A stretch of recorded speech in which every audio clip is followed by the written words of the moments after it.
Hello, Linda Lyons. This is Mrs. Warm. It's still the week before spring break, so we're going to go ahead and do another spring Easter tale called The Tale of Peter Rabbit. And this is by Beatrix Potter.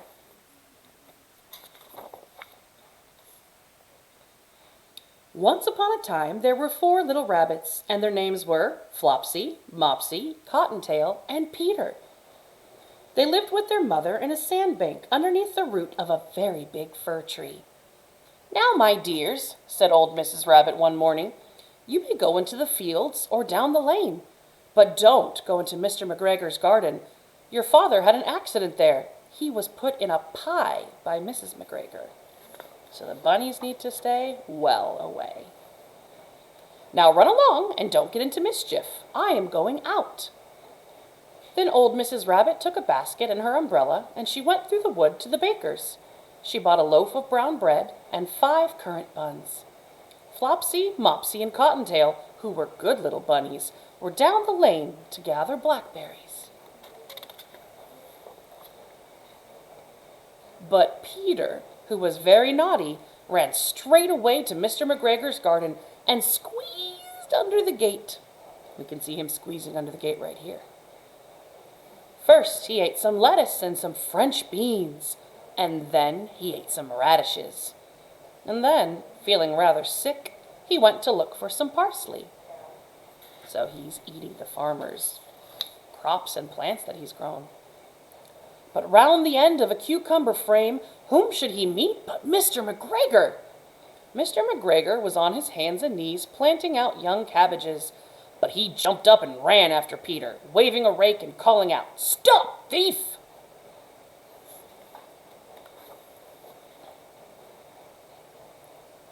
Peter was most dreadfully frightened. He rushed all over the garden, for he had forgotten the way back to the gate. He lost one of his shoes among the cabbages, and the other shoe amongst the potatoes. After losing them, he ran on 4 legs and went faster, so that I think he might have gotten away altogether had he not unfortunately run into a gooseberry net, and got caught by that large buttons on his jacket. It was a blue jacket with brass buttons, quite new. So he's ruining his new clothes. Peter gave himself up for lost and shed big tears, but his sobs were overheard by some friendly sparrows, who flew to him in great excitement and implored him to exert himself. That means they're telling him, try harder, you can do this. Mr. McGregor came up with a sieve which he intended to pop upon the top of Peter, but Peter wriggled out just in time, leaving his jacket behind him.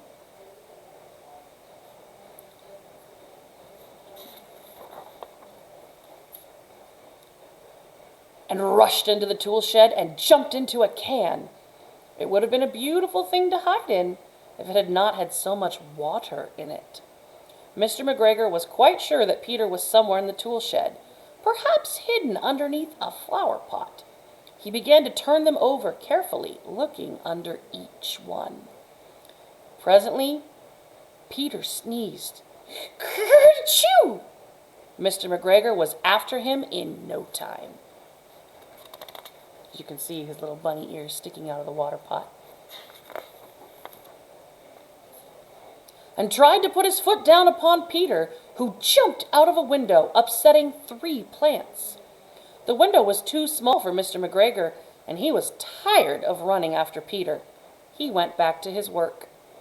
Peter sat down to rest. He was out of breath and trembling with fright, and he had not the least idea which way to go. Also, he was very damp with sitting in that can. Damp means he's soaking wet. Well, he's wet. After a time, he began to wander about, going lippity, lippity, not very fast, and looking all around. He's trying to escape the garden. He found a door in a wall, but it was locked, and there was no room for a fat little rabbit to squeeze underneath. An old mouse was running in and out over the stone doorstep, carrying peas and beans to her family in the wood. Peter asked her the way to the gate, but she had such a large pea in her mouth that she could not answer. She only shook her head at him. Peter began to cry. Then he tried to find his way straight across the garden, but he became more and more puzzled. Presently he came to a pond where Mr. McGregor filled his water cans. A white cat was staring at some goldfish, but she sat very, very still. But now and then the tip of her tail twitched as if it were alive. Peter thought it best to go away without speaking to her. He had heard about cats from his cousin, little Benjamin Bunny. So he's worried that she might try to go after him. He went back towards the tool shed, but suddenly, quite close to him, he heard the noise of a hoe. Scritch! Scratch, scratch, scritch! Peter scuttled underneath the bushes, but presently, as nothing happened, he came out and climbed up upon a wheelbarrow and peeked over. The first thing he saw was Mr. McGregor hoeing onions. His back was turned towards Peter, and beyond him was the gate. Peter got down very quietly off the wheelbarrow and started running as fast as he could go along a straight walk behind some blackcurrant bushes. Mr. McGregor caught sight of him at the corner, but Peter did not care. He slipped underneath the gate and was safe at last in the wood outside the garden.